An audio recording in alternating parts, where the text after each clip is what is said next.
pé àánú ẹ̀ tó lálá. Kó fi ọpẹ́ fún Ọlọ́run fún oore ọ̀fẹ́ rẹ̀. Ká fi ọpẹ́ fún Ọlọ́run fún ohun tó ń ṣe nínú ilé rẹ̀ gbogbo. I want you to thank him and exalt him. Somebody appreciate him now. Mẹ́kò gbéga. Jésù ṣe o. Jésù ṣe o. Mẹ́kò fìyìn fún bàbá yìí. Alágbára gíga. Olówó gbogbo. Olódùmarè ẹ̀ máa gbé. Olówó Ọlọ́run yìí. Jésù ṣe o. Somebody thank him. Let's exalt him. Let's exalt the Lord. Let's magnify the goodness of our King. Ẹ ká dúpẹ́ fún oore ńlá tó ṣe nínú ayé wa.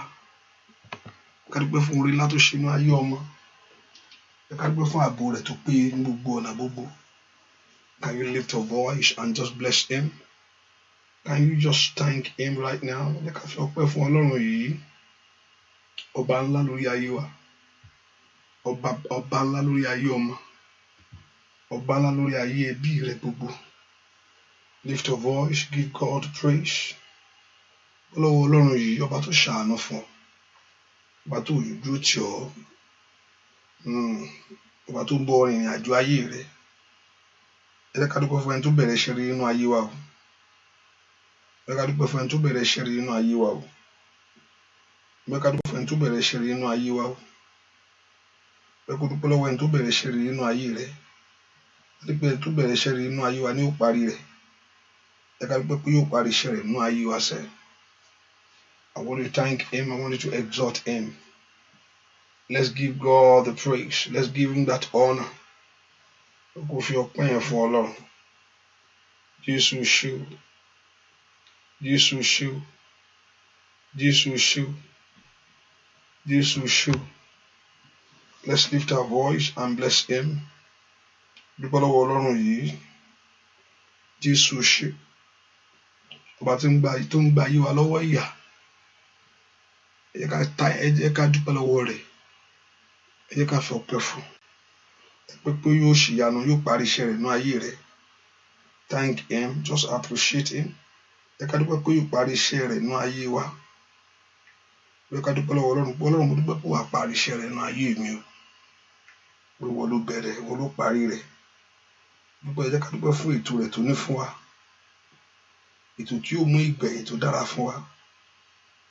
Ètò tó mú ayọ̀ bá ọ kẹ́yìn. Ẹ ká dúpẹ́ fún ètò rẹ̀ nínú ayé ọmọ. Nínú ayé ẹbí. Nínú ayé aya. Lórúkọ Jésù Ọlọ́run a yìn ọ́ o. Ẹni mọ Ísírẹ́lì á gbé ọ̀gá. Somebody exalt him. Somebody magnify him. Somebody lift your voice and appreciate the Lord. Wherever you are right now, ibikíbi tá bá wà, ẹ ká gbé Ọlọ́run ga. Jésù ṣe o. Jésù ṣe o. Jésù ṣe o. Jésù ṣe o. Ẹni ńlá ò ṣe, alágbára gíga ò ṣe. Ọlọ́wọ́ gbọgbọrọ mọ̀ ṣe. Kábíyèsí ò ṣe o. Somebody thank him. Just exalt him. Magnify the Lord. Ó ṣìyanu. Ó ṣe ohun tuntun láyé mi kò dáwọ́ dúró. Àánú ni mo rí gbà o. Ó ṣe ohun tuntun láyé mi kò dáwọ́ dúró. Gbogbo aráyé ẹ wá bá mi yọ̀. Gbọ́ fún ohun tó ṣe nínú ayé rẹ̀. Ọba tó dáwọ́ oore dúró. Ọba tí ò dáwọ́ oore dúró nínú ayé rẹ̀ gbogbo. Somebody lift your voice and give thanks to him. Dúpẹ́ lọ́wọ́ Ọlọ́run yìí. Ẹ kó fi ọpẹ́ fún Ọlọ́run. Ẹ kó fi yìn fún. Kábíyèsí o ṣé o. Kábíyèsí o ṣé o. Kábíyèsí mo yìn ọ́. Mo gbé ọ̀gá, mo gbé ọ̀gá. Dúpẹ́ lọ́wọ́ Ọlọ́run. Ẹ ká fi ọpẹ́ fún. Jésù Olúwa wa, àmín. Ó tún dúpẹ́ fún oore gbogbo. Jẹ́ ká dúpẹ́ fún oore gbogbo. Jésù ṣe o. Dúpẹ́ dúpẹ́ dúpẹ́ dúpẹ́. Dúpẹ́ lọ́wọ́ Ọlọ́run yìí. Ó ṣé Olúwa. ó ṣé Olúwa mi, ìfẹ́ rẹ̀ sí mi ó pọ̀, ó ṣé bàbá. Mo gbé ọ̀gá bàbí mọ́, mo yìn ọ́ Olùgbàlà, ìfẹ́ rẹ̀ sí mi ó pọ̀, mo dúpẹ́ o bàbá.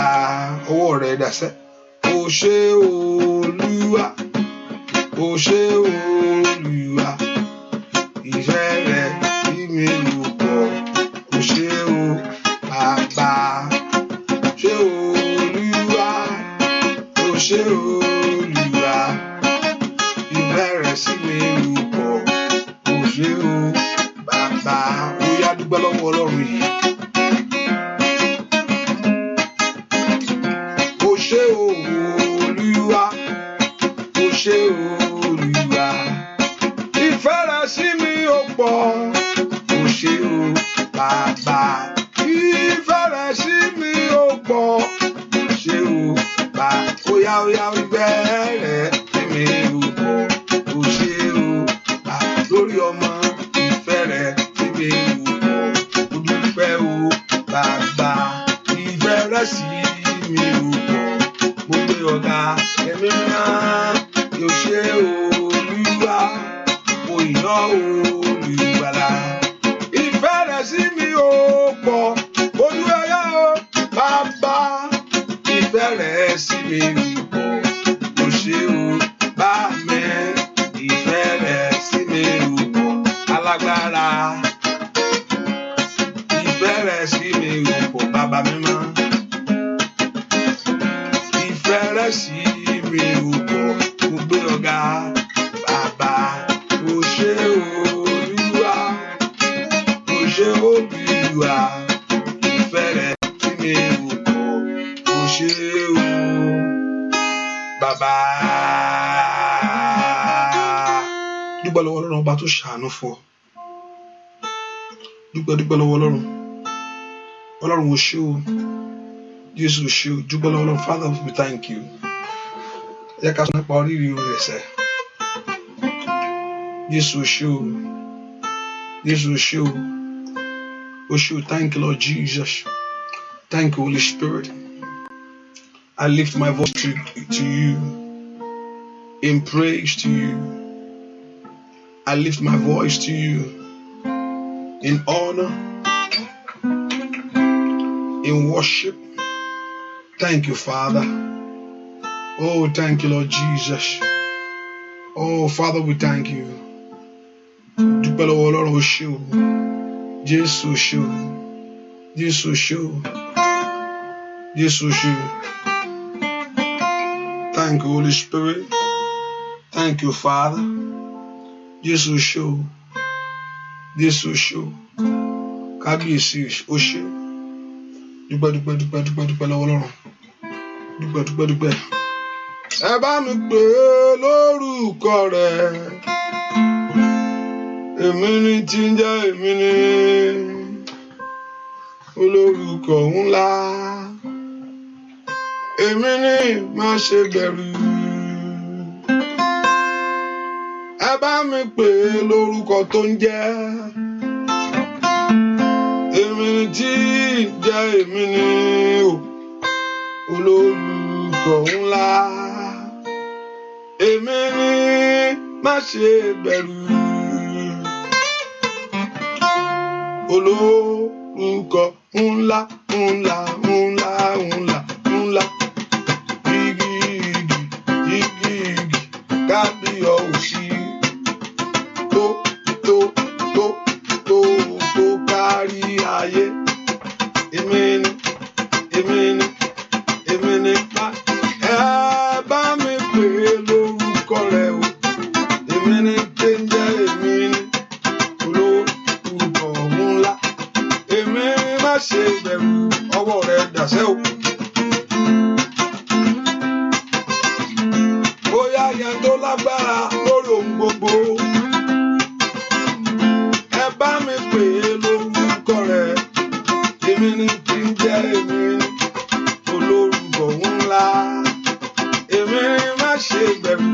Oya, oya.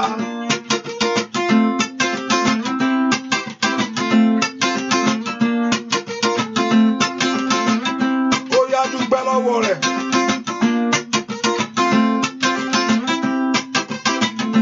Ẹ bá mi pè lórúkọ rẹ̀ sá.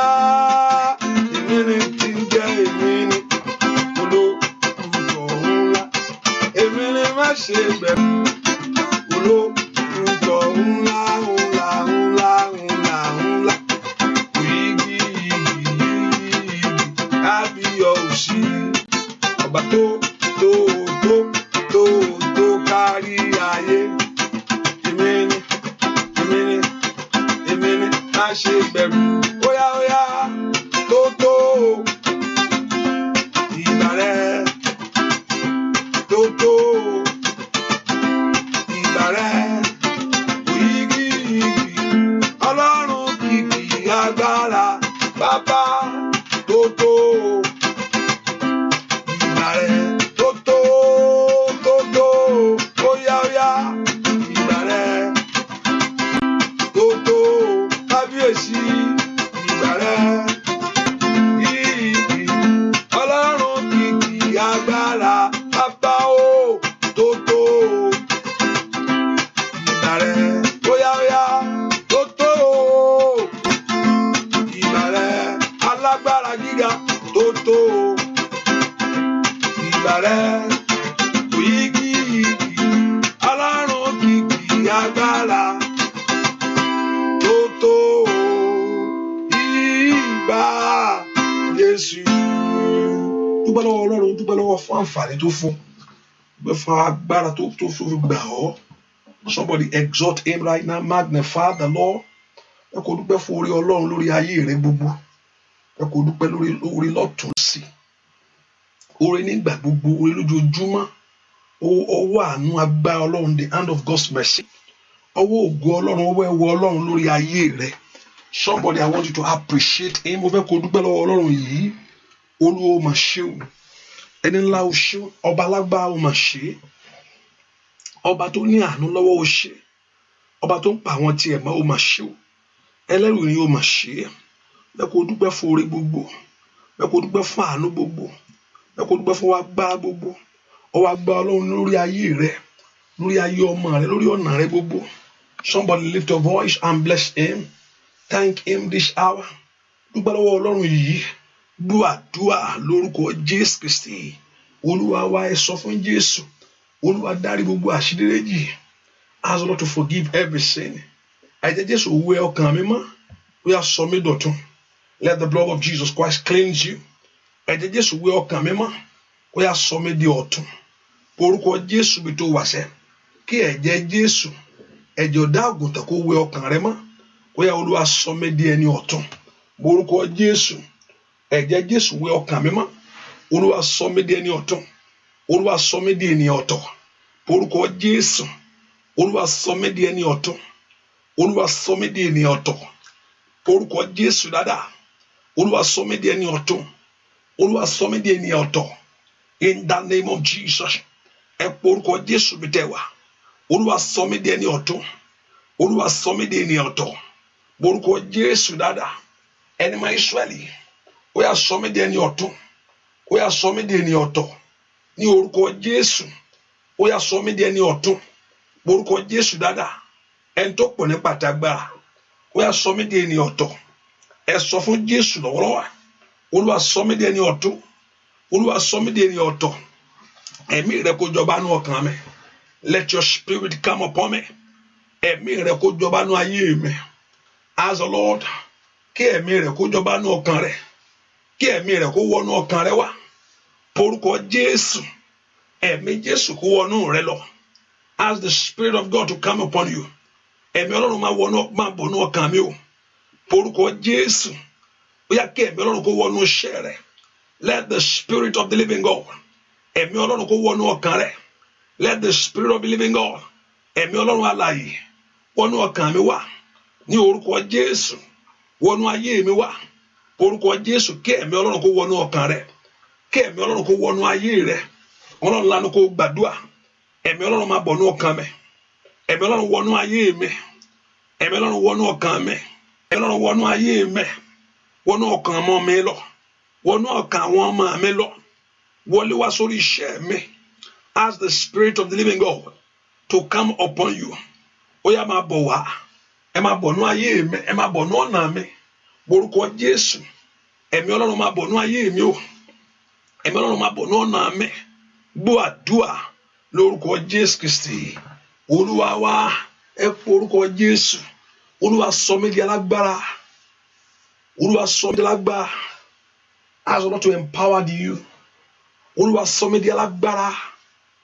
Orúkọ Jésù. Olúwa sọ mí di alágbára nù rẹ. Agbára rẹ kó gbé mi wọ̀. Ẹ̀mí rẹ kó jọba nù mí. Olúwa sọ mí di alágbára. Tó bá ti di alágbára, wàá di kò ṣe wò lójú. Ọmọ rẹ yóò di kò ṣe fọwọ́ kàn. Orúkọ Jésù dáadáa. Olúwa sọ mí di alágbára.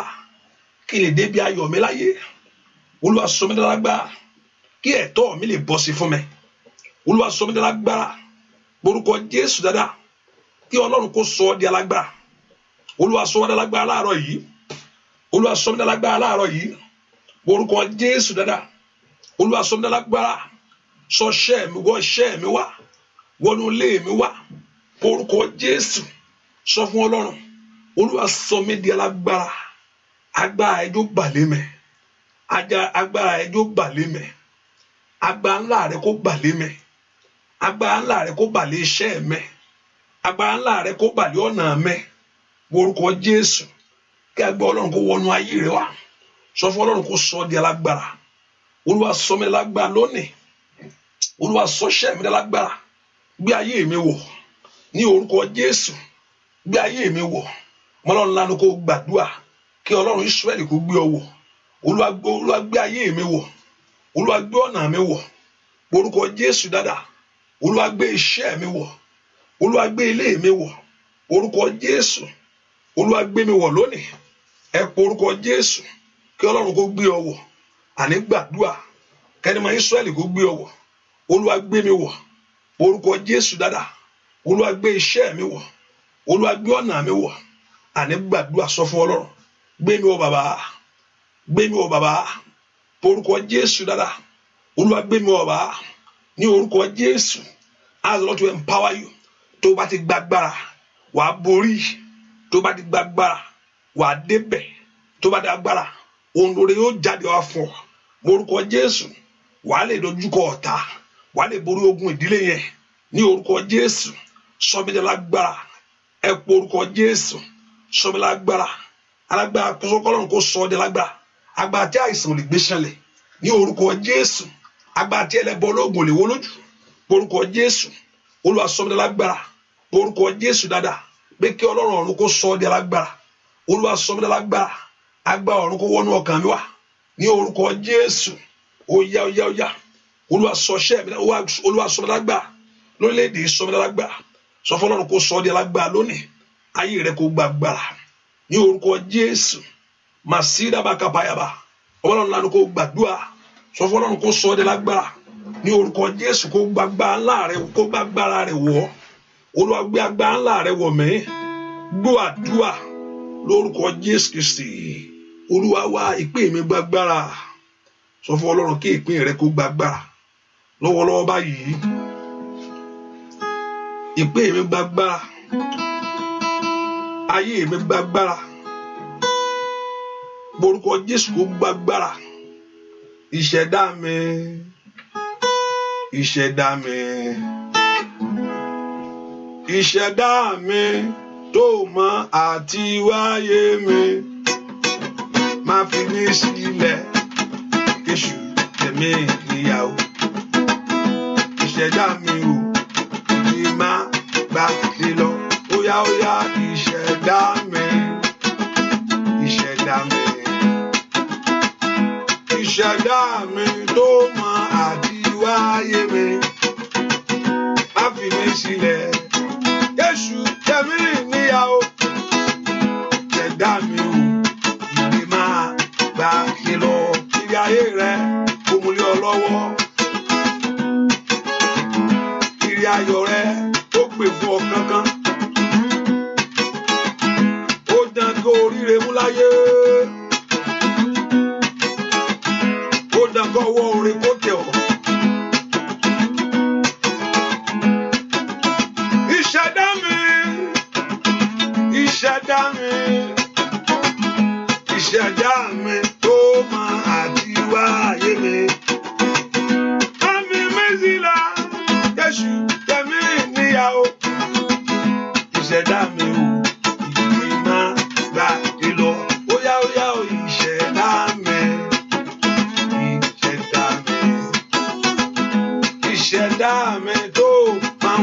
wá ayé mi o má fi mí sílẹ̀ bàbá èṣù èmi níyàwó ìṣẹ̀dá mi o ìdí má bàárí lọ bàbá mi má fi mí sílẹ̀ èṣù èmi níyàwó ìṣẹ̀dá mi o ìdí má ó yá korúkọ Jésù ìṣẹ̀dá mi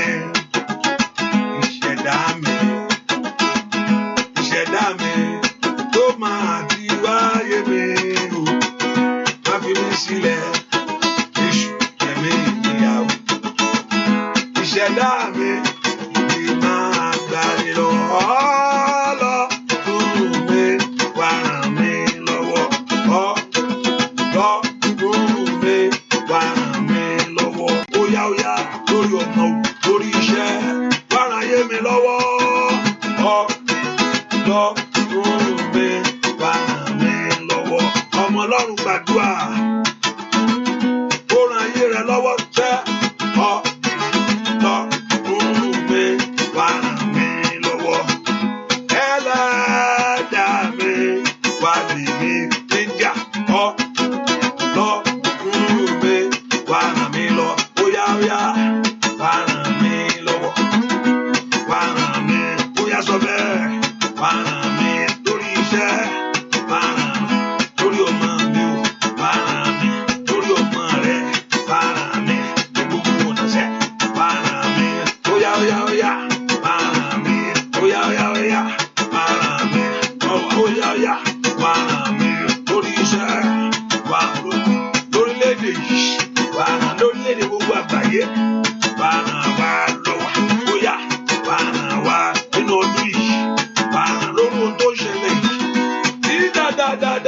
dáadáa wá ràn wá lọ́wọ́ wá ràn mí lọ́wọ́ bàbá wá ràn mí wá ó yá orúkọ Jésù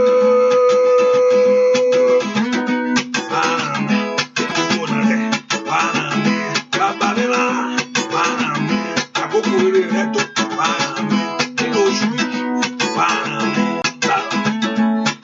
kó ní ogun sá kó ní ogun jìnnà nínú ayé rẹ bàbá wá ràn mí bàbá mi wá ràn mí ní gbogbo ọ̀nà rẹ wá ràn mí lọ́wọ́ wá ràn mí ní gbogbo ọ̀nà rẹ wá ràn mí lọ́wọ́ bàbá wá ràn mí ó bàbá Ọlọ́run mi wá ràn mí lọ́wọ́ ẹ orúkọ Jésù ọba tí ń ran ayé ẹni lọ́wọ́ o ọba tí ò ń dójú tì àwọn tiẹ̀ bá dé fún àánú ayé mi ẹ kó orúkọ Jésù Olúwa dé fún ìṣẹ́gun ayé mi lónìí mo fẹ́ borí ohun tí ń dààmú mi yìí mo fẹ́ bọ́ ogun tó ń le koko yìí ogun tó ń túra rẹ̀ mú lórí ayé mi every power that is reinforcing itself every power ogun tó ń túra rẹ̀ mú ogun tó ń túra rẹ̀ mú nínú ayé àwọn ọmọ mi gbogbo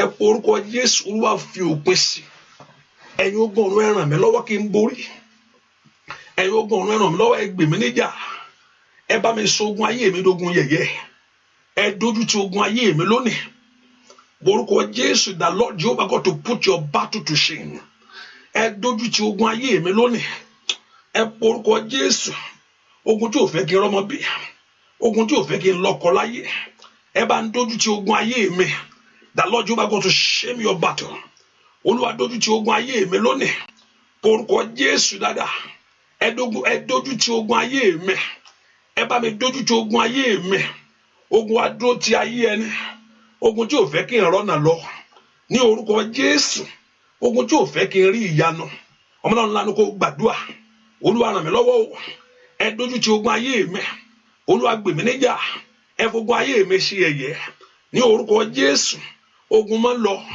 ogun má gbà ní orúkọ Jésù ogun tó ń di ìṣeré mi lọ́wọ́ ogun tó ń di ayọ̀ mi lọ́wọ́ ogun tí ò fẹ́ kínú mi dùn ogun tí ò fẹ́ kọkàn mi balẹ̀ ẹ po orúkọ Jésù bí tó wáyé ó yá dáná ṣe shame your battle today ogun tó ń tú ara rẹ̀ mú ogun tó ń le koko orúkọ Jésù ogun kì í gbọ́ kì í gbà ní orúkọ Jésù ogun tó ń wá bá mi dé gbẹ̀gbẹ̀rẹ̀ odò ní ogun tó ń wò ń jẹ́ kí n lọ ó yá ẹ dójú ti ogun ayé mi ẹ dojú ti ogun ayé mi àwọn náà lanu kó gbàdúrà porúkọ Jésù mi tó wà the Lord should shame your battle Olúwa dojú ti ogun ayé mi kó gbà tùjú ní orúkọ Jésù ogun ayé mi kó gbà ìtìjú ní orúkọ Jésù ogun ayé mi kó gbà ìtìjú ogun ayé àwọn ọmọ mi gbà ìtìjú látùlọ Olúwa dojú tì Olúwa dojú tì Olúwa dojú tì gbọ́ àdúà lórúkọ Jésù Kristi Olúwa wa ọba tó dojú ogun ti Ezekiah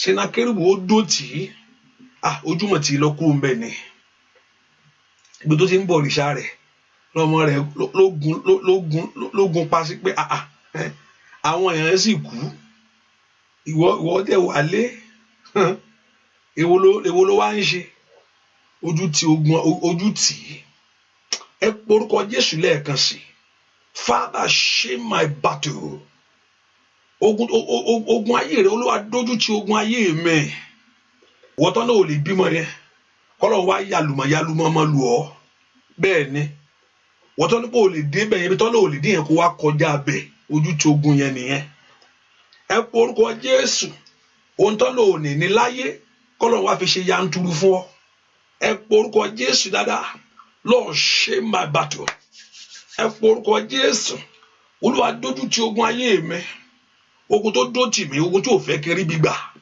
ogun tí ò fẹ́ kiri bí lọ láyé porúkọ Jésù Olúwa dójú tì ogun ayé mi ask God to shame every battle of your life Olúwa dójú tì ogun ayé mi Olúwa dójú tì ogun iṣẹ́ mi ogun ilé mi Olúwa dójú tì Ọlọ́run dójú tì ogun Fáráò ó dójú tì Fáráò létí Òkun Pupa ó ṣègbé síbẹ̀ ẹ porúkọ Jésù Olúwa dójú tì ogun ayé mi Olúwa dójú tì ogun tó dó ti iṣẹ́ mi Olúwa tó dójú tì ogun tó dó ti ilé mi ní orúkọ Jésù ogun tó dó ti ìrìn àjò mi Olúwa dójú tì Olúwa dójú tì bá ń fìtìjú fún lónìí porúkọ Jésù dáadáa ogun tó dó tì mí Olúwa dójú tì Olúwa dójú tì Olúwa dójú tì ogun ayé mi ogun tó dójú tì ayé àwọn èèyàn yìí ogun adínlọ́wọ́ Olúwa dójú tì coronavirus yìí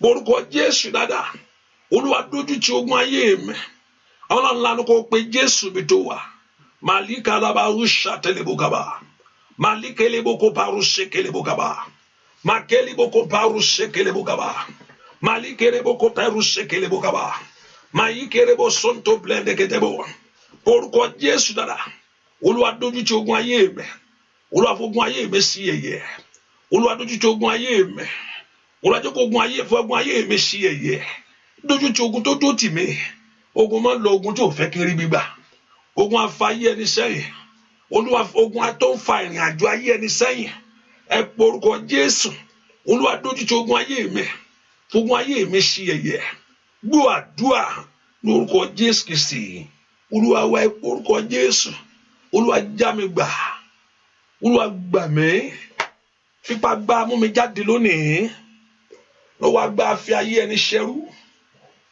Olúwa fipá agbára rẹ mú mi jáde lónìí lọ́wọ́ agbára dènà ayé ẹni Olúwa fọwọ́ agbára rẹ mú mi jáde lónìí lọ́wọ́ pátó ń dojú ti àṣẹ ẹni mẹ́kọ̀ọ́ porúkọ Jésù Olúwa fọwọ́ agbára rẹ mú mi jáde lónìí kó ṣílẹ̀kùn ayọ̀ fún mi Olúwa fọwọ́ agbára rẹ mú mi jáde lónìí mo fẹ́ bọ́ nínú ilé tí mo wà yìí o I want to come out in this very one láàárọ̀ yìí mo fẹ́ bọ́ ọjọ́ ń lọ bàbá ọjọ́ ń lọ mú mi jáde Olúwa mú wa jáde kúrò nílé ìta wà yìí lọ́wọ́ coronavirus yìí ẹ porúkọ Jésù màmá Ọlọ́run mú mi jáde porúkọ Jésù Olúwa mú mi jáde wáyé káórí sáyà Olúwa mú àwọn yẹn jáde ẹ pé Jésù dáadáa mi tó wà Olúwa mú wa jáde níbi tá a wà yìí mú ayé mi jáde níbi tí ayé mi wà yìí ó mọ bí tó wà sẹ́ ó mọ bí mọ́tara rẹ ó mọ bí tó wà sẹ́ ó mọ bí tí ayé rẹ wà ó mọ bí tó dé yìí ó mọ bí tó yẹ kó o ti dé ẹ porúkọ Jésù ó mọ bí tó wà yìí anda yeboko paru saida ẹ porúkọ Jésù Olúwa mú mi jáde níbi tí mo wà yìí nípò tí mo wà yóò tẹ́ mi lọ́rùn porúkọ Jésù ó yá gbàdúrà gbọ́ àdúrà lórúkọ Jésù Kristi Olúwa wa. Ìyà ò yẹ mí, ìyà ò yẹ mí, mo sáré tọ̀ Jésù lọ o bàbá. Ìyà ò yẹ mí o, mo ti dọ́mọ ìgbàlà. Ó yá ìyà ò yẹ mí, ìyà ò yẹ mí, mo sáré tọ̀ Jésù wá o bàbá mi. Ìyà ò yẹ mí o, mo ti dọ́mọ ìgbàlà.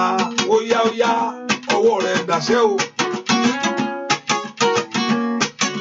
Ìyà ò yẹ ayé rẹ ni, ìyà ò yẹ ayé àwọn ọmọ mi mọ́, ìyà ò yẹ iṣẹ́ rẹ láyé. Ó dánwó ránù gbà lórí ọmọ, ó dánwó ránù gbà lórí ayé rẹ. Abánikóyà kó bá ọkọ̀ yàsẹ́, Ọlọ́run tí ń gbọ́n yànú kó bọ̀bọ̀ tiẹ̀ nù, kó nomijé rẹ nù, kó pọ̀ lẹ́rìn, kó forí ọ lọ́wọ́, kó yá kankan pápá, kó yá kó dá ọ lóhùn nínú ọdún yìí, kó yá kó ṣe ọ lóore ńlá.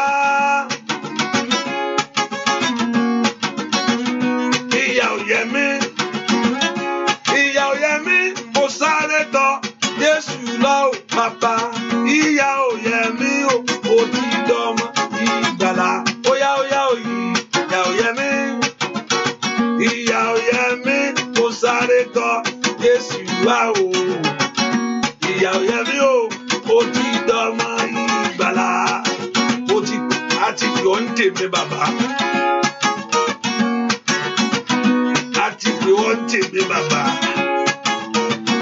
Ìwọ Ọlọ́run wa ṣá, kò yáyé mi o, kò yáyé àwọn èèyàn yìí.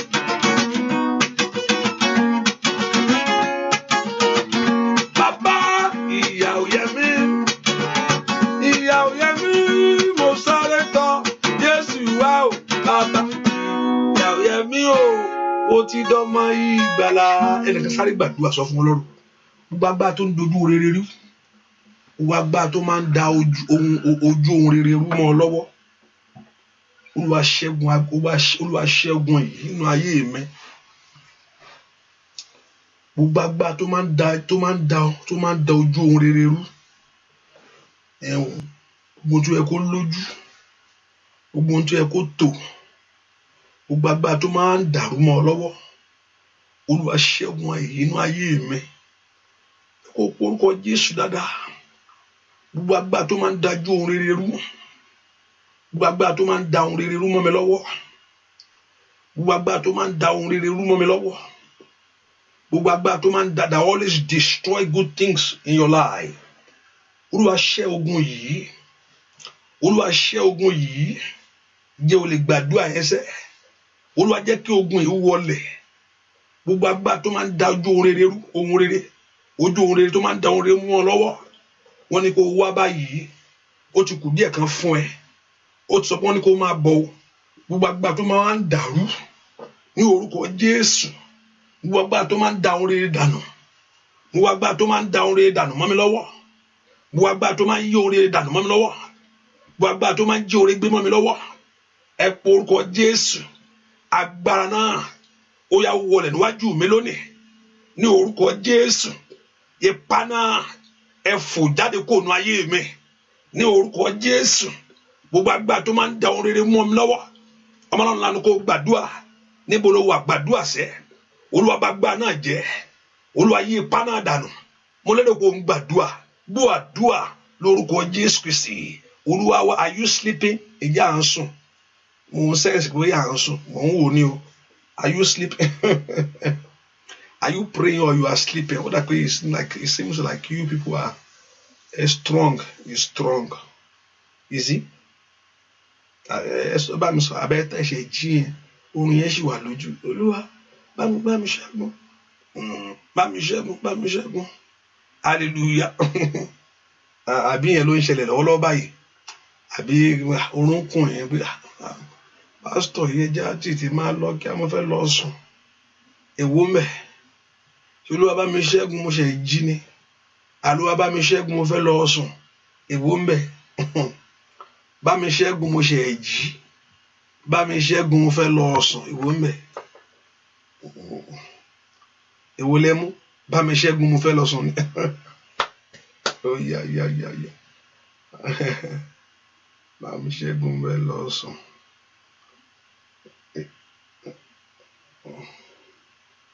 Ti dá mo ní ṣe bá mi ṣẹ́gun mo ṣe jí ni bá mi ṣẹ́gun mo fẹ́ lọ sùn ni. Èwo ń bẹ. Ẹ mú kan. Bá mi ṣẹ́gun mo fẹ́ lọ sùn. Ẹni ti dá mi lóhùn. Hallelujah. Èwo ń bẹ. Bá mi ṣẹ́gun mo fẹ́ lọ sùn. Bá mi ṣẹ́gun mo ṣe jí. Èwo ń bẹ. Kò sí kankan. Kò sí kankan. Okay. Ẹ gbórúkọ Jésù. Ó yá okay. Bá mi ṣẹ́gun.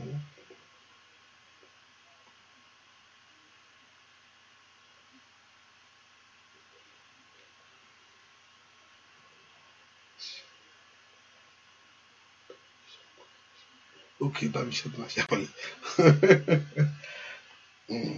Mo sọ pé bá mi ṣẹ́gun ẹni tó ṣe jí mo ń sọ yẹn. Ẹni tó ṣe jí bá mi ṣẹ́gun. Ẹni tó ṣe jí. Àwọn tó ṣe jí mo sọ pé Olúwa bá mi ṣẹ́gun mo ṣe jí. Ìwọ tó fẹ́ lọ sùn tí èèyàn tó fẹ́ lọ sùn bá mi ṣẹ́gun mo fẹ́ lọ sùn. Ohun tí mo ń tọ́ àdìsọ nìyẹn. Ẹni tó ṣe jí mo ń bá wí. Àtẹnusẹ fẹ́ lọ sùn. Praise the Lord. Okay. Ẹ porúkọ Jésù. Àníṣe gbogbo ipá tó ń da oore mọ́ mi lọ́wọ́ tó máa ń da ọ̀nà mi rú. Gbogbo agbára tí ń da ọ̀nà ìṣerú mọ́ mi lọ́wọ́. Gbogbo agbára tí ń da ọ̀nà ìṣerú mọ́ mi lọ́wọ́. Gbogbo agbára tó fẹ́ kó láyọ̀ yẹn. Gbogbo ipá tó máa ń da ọ̀nà ìṣerú tó máa ń dàrú mọ́ mi lọ́wọ́. Olúwa ṣẹ́gun ẹ̀. Porúkọ Jésù. Olúwa ṣẹ́gun ẹ̀. Porúkọ Jésù. Olúwa ṣẹ́gun ẹ̀. Makali abawu shato bleketeki blakata. Porúkọ Jésù. Gbogbo ipá tó máa ń da ọ̀nà rú. Gbogbo májẹ̀mú tó dó tì mí pé mi ẹ̀ ní lọ. O ti lé títí, o ti bèrè títí, o ti wá títí. Gbogbo agbá tó ní òun ò ní gbà fún mi. Agbá ajá yá níyà. Agbá tó ń pọ́n ayé ẹni lójú. Ẹ porúkọ Jésù. Lord, destroy such power this morning. Olúwa sọ agbá náà dòfo. Olúwa sọ ipá náà di asán. Gbogbo agbá tí ò fẹ́ kí n rọ́nà lọ. Gbogbo ẹ̀mí kẹ́mí. Gbogbo àjèjì ẹ̀mí. Gbogbo agbá kágbá. Èyí tí ń da orin ní mọ́ mi lọ. Èyí tí ò fẹ́ kí n débi tó yẹ kí n dé. Èyí tí ò fẹ́ kí n ní tó yẹ kí n ní. Èyí tí ò fẹ́ kí n wà mí tó yẹ kí n wà. Gbogbo agbá ajírégbé. Gbogbo agbá abarijẹ́. Gbogbo agbá asọ̀rọ̀ ìdòfo. Ní orúkọ Jésù. Nínú ayé mi o. Àṣẹ wọlé ní kò ṣe. Olúwa ṣẹ́ ogun yìí. Olúwa ṣẹ́ ogun yìí. Orúkọ Jésù. Olúwa ṣẹ́ ogun yìí. Ogun tó dó ta ayé ẹni. Tó fẹ́ ká ayé ẹni ṣe rere. Ogun tó máa ń gbáre sọnù. Ogun tó ń bare jẹ́. Ogun tó ń jíre gbé yìí. Orúkọ Jésù bí tó wà. Olúwa bá agbára yìí jẹ́.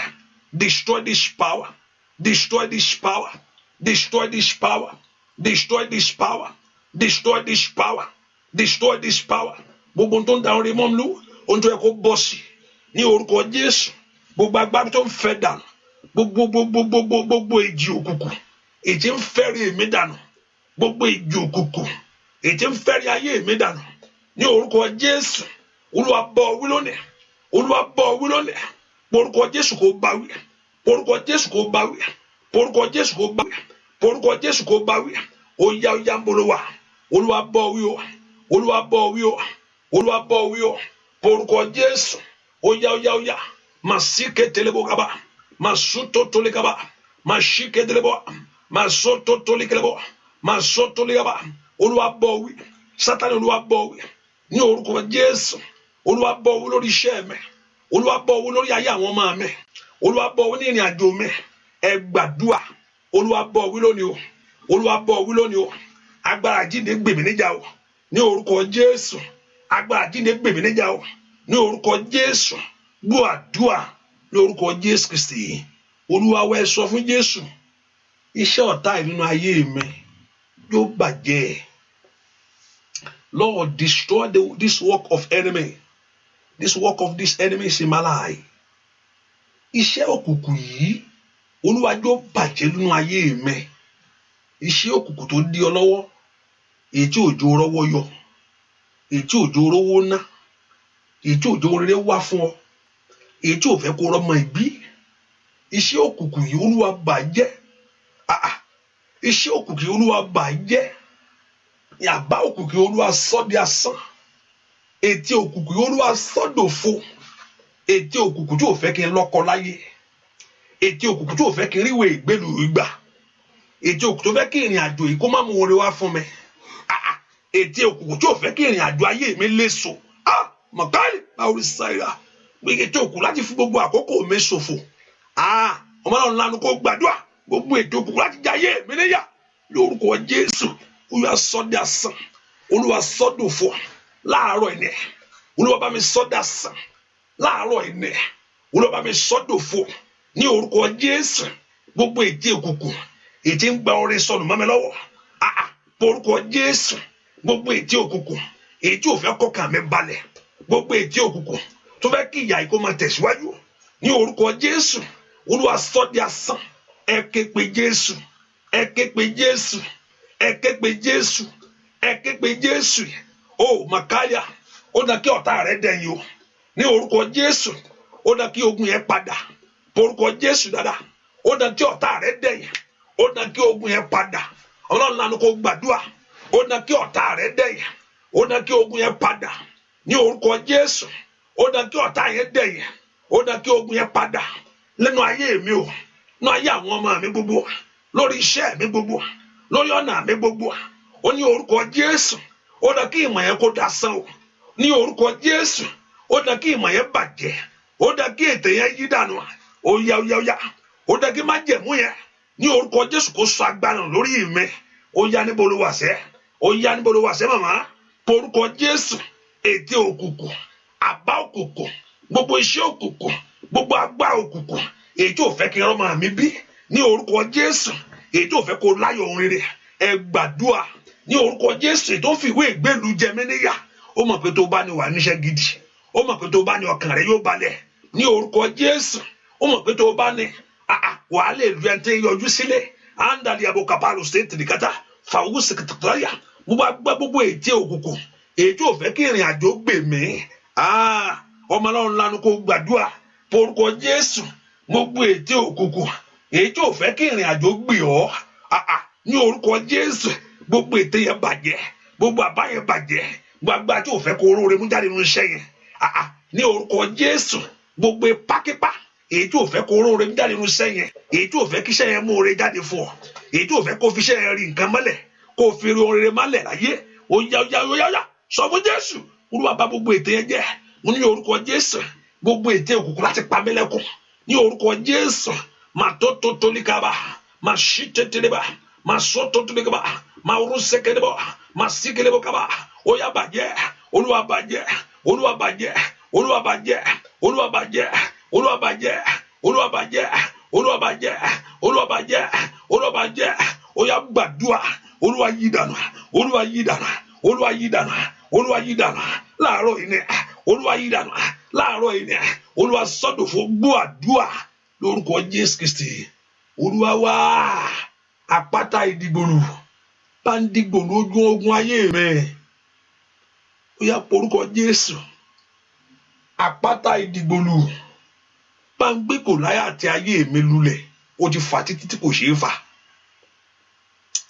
Àpáta ìdìgbòlù bá ń kọ lógun àrọ́mọbí yìí. Àpáta ìdìgbòlù bá ń kọ lógun àìríṣẹ́ṣe yìí.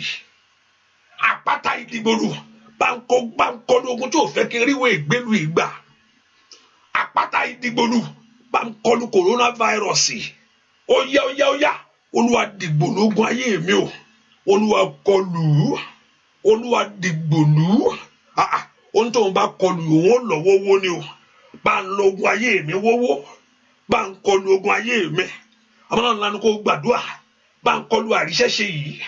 ní orúkọ Jésù àìrọ́wọ́yọ̀ yìí bá ń kọlù ní orúkọ Jésù bá ń kọlù láàárọ̀ ẹ̀ bá ń kọlù ogun ayé mi o lánàá kó gbàdúrà Olúwa kọlù ogun ayé mi Olúwa kọlù ogun iṣẹ́ mi lánàá kó pe Jésù ń bolo wa ìyá bá kú sátayà wa bàwúrò kàpẹ́rù sèkìtìyà liprendo ruflẹ́kù sáyidà porúkọ Jésù Olúwa kọlù wa Olúwa kọlù wa kọlù ogun ayé àwọn èèyàn yìí kọlù ogun ayé àwọn èèyàn yìí kọlù ogun ayé àwọn èèyàn yìí Olúwa kọlù ogun ayé àwọn wọ̀nyí bá ń fọ́ ogun ayé wọn títí gbòdìbò tí gbòǹgbò ní orúkọ Jésù ogun tó ti lẹ́ka ogun tó ti ní branch ní orúkọ Jésù ó yá bá mi wú kúrò bá mi kọlù ogun tó ti fìdí múlẹ̀ ní orúkọ Jésù ogun tó ti gbàyè Olúwa fàtú ọmọláwọn náà kò gbàdúrà àkókò ṣẹ́gun rẹ tó àkókò ìtúsílẹ̀ rẹ tó ní orúkọ Jésù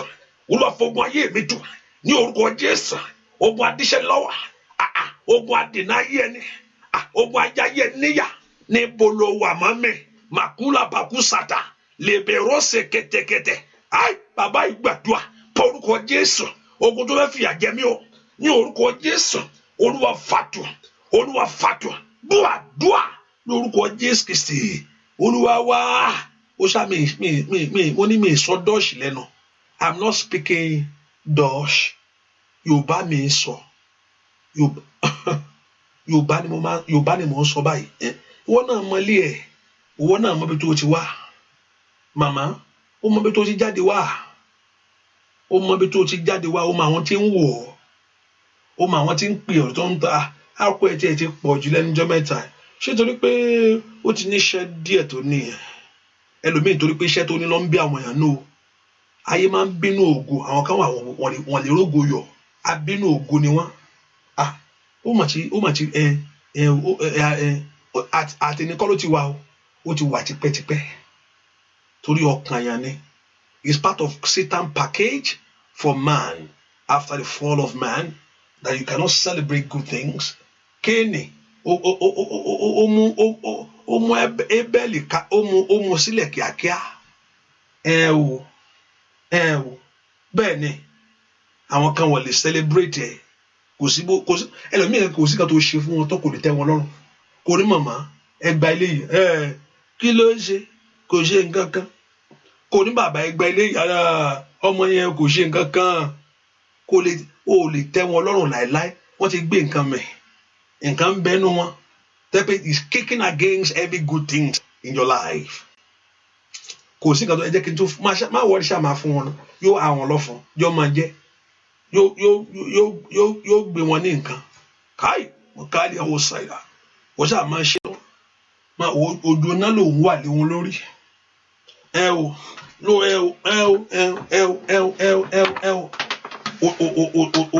òjò ńlá lòun wà lé wọn lórí ó dá kí ìyárí rẹ kó ní ìyanu yìí rọ̀jò ìbùkún rẹ jẹ́ kó rọ̀ lé mi lórí òjò ìbùkún rẹ jẹ́ kó rọ̀ lé mi lórí bí mo ti ń lọ bàbá wa bá mi lọ bí mo ti ń jáde òjò ìbùkún rẹ jẹ́ kó rọ̀ lé mi lórí óyá o òjò ìbùkún rẹ jẹ́ kó rọ̀ lé mi lórí bàbá mi o òjò ìbùkún rẹ jẹ́ kó rọ̀ lé mi lórí óyá o bí mo ti ń lọ bàbá wa bá mi lọ láyé mi o òjò ìbùkún rẹ jẹ́ kó rọ̀ lé mi lórí ayé rẹ kó ní ìtàn ìrere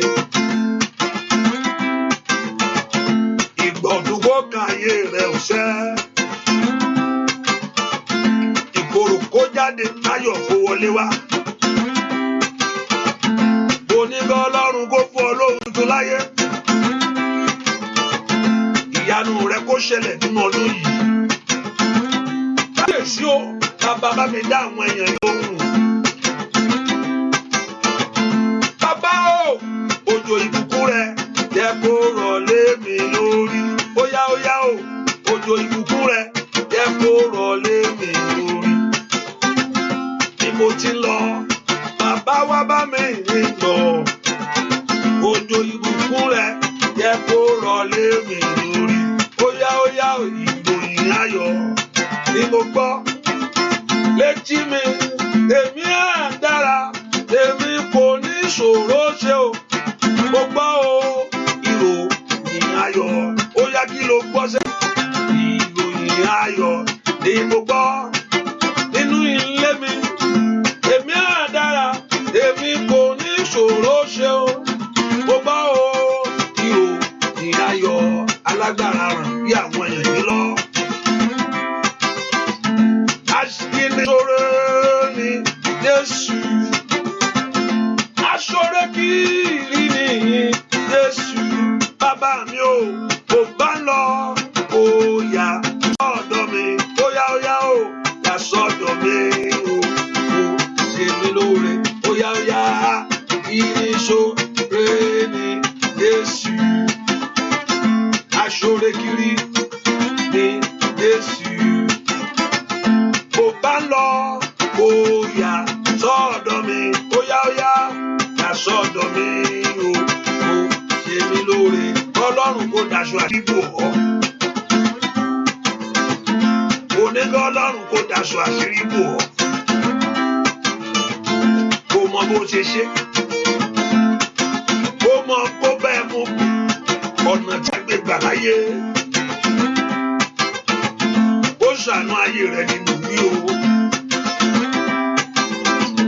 Bàbá kò bá lọ ó yá sọ́dọ̀ mi sọ́dọ̀ mi ó ṣe mí lóore ó yá lóore kí ni Jésù aṣọ́ré kí ni Jésù kò bá lọ ó yá sí ilé mi ó yá sọ́dọ̀ mi ó ṣe mí lóore ìyanu rẹ kó ṣẹlẹ̀ ọdún yìí nínú oṣù yìí ó múre jáde ojú òní tì ọ́ òní dẹni lẹ́lẹ̀ ìyanu rẹ kó ṣẹlẹ̀ ṣá bàbá kò bá lọ kó yá sí ilé mi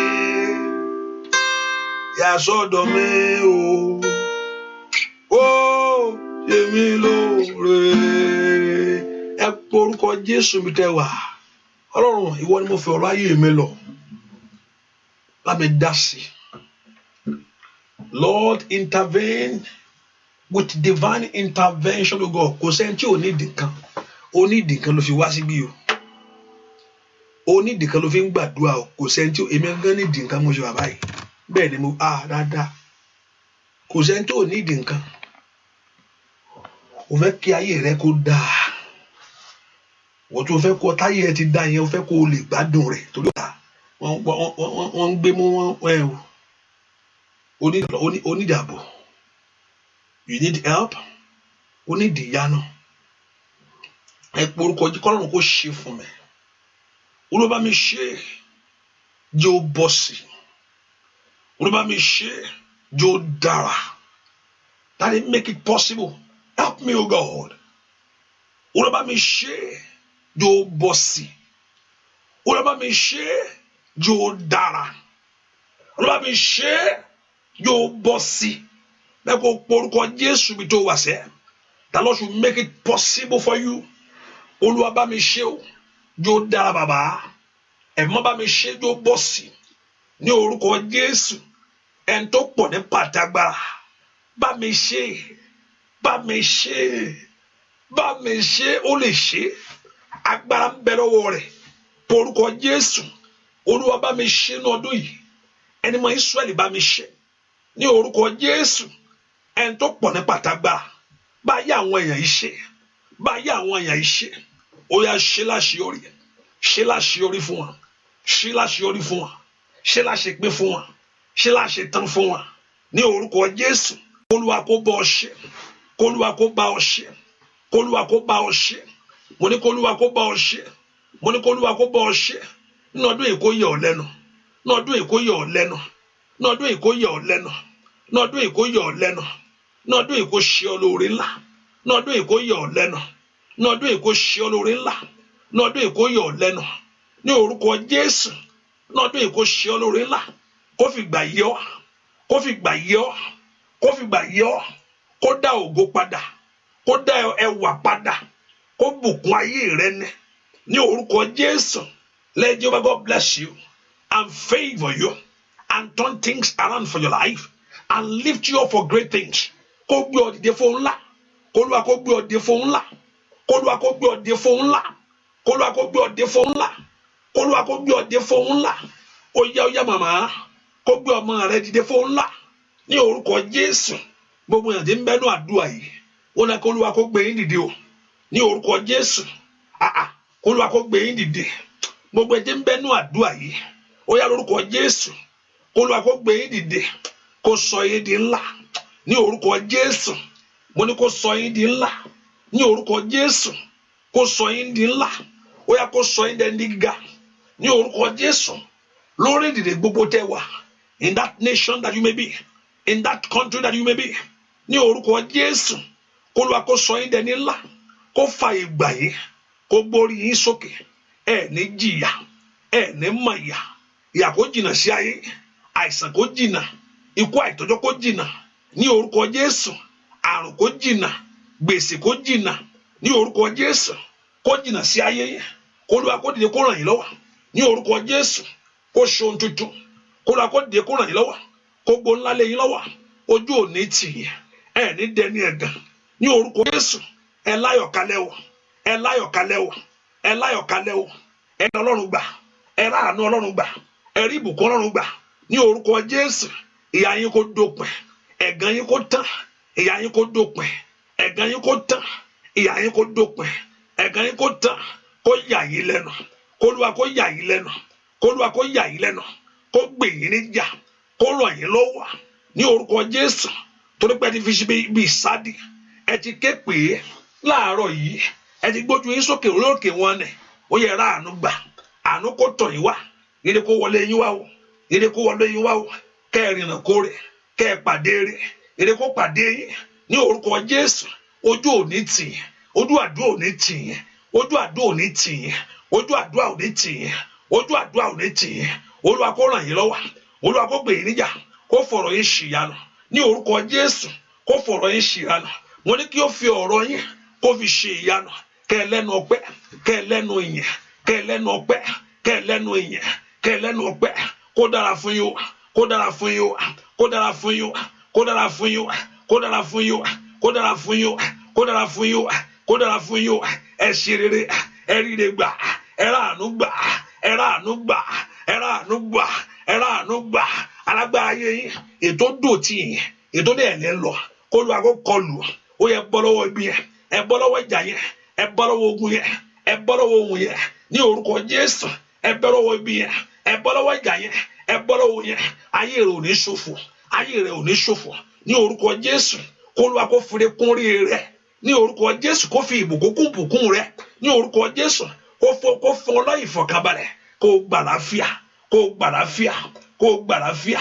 Àlàáfíà rẹ ò ní sọnù, ajínigbé ò ní jí gbé, abajẹ́ ò ní bàjẹ́. Ó yẹ rí ìyanu, ẹ̀rọ ògo Ọlọ́run. Gbogbo tó bá gbà fún ọ̀nà kó là fún ọ. Gbogbo tó bá gbà fún ọ̀nà ìyanu kó là fún ọ. Gbogbo tó bá gbà fún ọ̀nà àṣeyọrí kó là fún ọ ní orúkọ Jésù. Gbogbo tó bá gbà fún ọ̀nà lórúkọ Jésù, ọ̀nà kó là fún ọ. Kó rọ́pẹ́ dùn, kó lẹ́nu ọ̀rọ̀ ní orúkọ Jésù. Ibi tó ti fi ọ́lẹ̀ sí ní orúkọ Jésù, ó yẹ kí Ọlọ́run kó mú ọ kó ń bẹ̀. Ibi táwọn ọ̀rẹ́ rẹ fi ọ́lẹ̀ sí, Ọlọ́run kó mú ọ kó ló ń bẹ̀, kó mú ọ kó gbé ọ ga. The Lord Jehovah God to lift you up, the Lord Jehovah God to favor you, Lord Jehovah God to favor your life.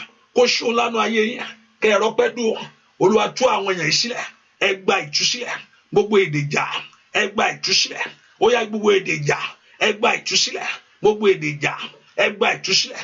Ẹ rí ìwòsàn, ẹ sàn, ẹ sàn, ẹ sàn, ẹ sàn, ẹ sàn ní orúkọ Jésù. Ẹ rí ire Ọlọ́run, ẹ rí ayọ̀ Ọlọ́run. Ayọ̀ kó dàpọ̀ mọ́ ayé, ayọ̀ kó bá yín gbé, ayọ̀ kó bá yín dalẹ̀ ní orúkọ Jésù.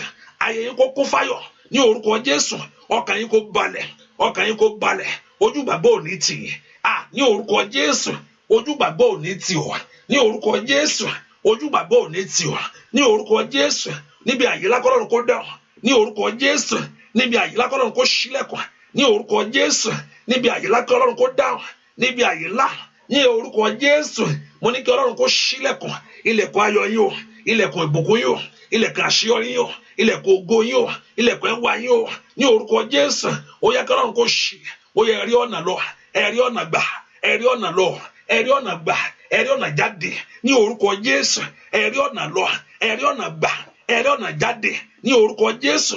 Bẹ́ẹ̀ ni ó sì rí. Olúwa kó yà yín lẹ́nu o. Lọ ní Ọlọ́run yìí, bẹ́ẹ̀ ṣe fẹ́ jáde, Olúwa bá yín jáde. Bẹ́ẹ̀ ṣe fẹ́ lọ sùn, agbára jíǹde kó yín ká, kẹ́ lálá ìjìnlẹ̀, Olúwa kó ṣí yín lójú ẹ̀mí ní orúkọ Jésù. Àbùkù dájú, ọwọ́ olórin lákòókò yìí, àmì ìyè k'Ọlọ́run kó sàṣí lára. Gbé òróró yẹn dání ní orúkọ Jésù. Àmì ìyè k'Ọlọ́run kó sàṣí lára. Àmì tí kúrí tí sá, Olúwa kó sàṣí lára. Tó o bá lóró nọwọ́ rẹ jáde, bóòlì àkúfà ó sàkátàlẹ̀ wà ẹ̀ẹ́dẹ́kẹta fọlọ́kùsáìdà. Àmì ìyè k'Ọlọ́run kó sàṣí lára ní orúkọ Jésù. Àmì tí kúrí tọmọtọmọ kó sàṣí lára. Àmì tí àrùn rí tó fi ń wọgbó, Olúwa lórúkọ Jésù k'Ọlọ́run kó sàṣí lára. Kẹ́ ẹ yè ní orúkọ Jésù. Kẹ́ ẹ lẹ́nu ọpẹ́ wò ní ọdún yìí, kẹ́ ẹ lẹ́nu ọpẹ́ wò, kẹ́ ẹ rírí Ọlọ́run ní orúkọ Jésù. K'Ọlọ́run jẹ́ kó kórè rere. Mo ní k'Ọlọ́run kó jẹ́ kó kórè rere.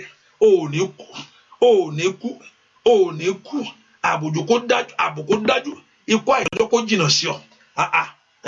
Ní orúkọ Jésù, k'Olúwa kó rántí yín ṣe rere, kẹ́ ẹ rí ìyanu gbà.